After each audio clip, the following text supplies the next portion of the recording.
So we just got finished defining polynomials, and we went over some terminology regarding them. But there are a few more basic topics we need to cover before we get into more detail on them later in the course. So let's do that now.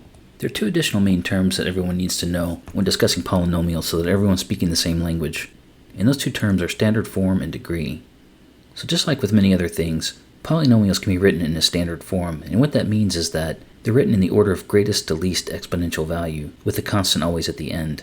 And the greatest exponential value of a polynomial is referred to as its degree, and these are named using ordinal numbers, meaning first, second, third, fourth, fifth, and so on. So to take a look at an example, we have a polynomial expression here of 5 plus 2x plus x squared. So since the greatest exponential value in this expression is x squared, we would say this is a second order polynomial.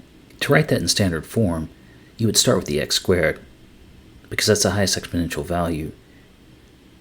Then you would say plus 2x, and then plus 5, putting the constant at the end.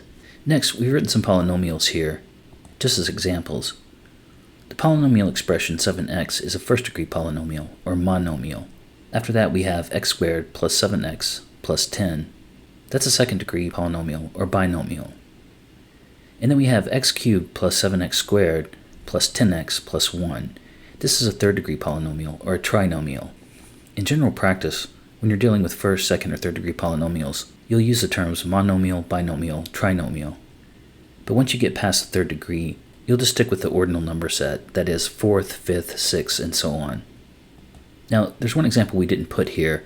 You can just have a constant by itself, which is also a polynomial expression. And the order of that expression would be a zero degree polynomial. Now that we're a little more familiar with polynomials, let's take a break, and when we come back, we'll talk about performing operations with polynomials.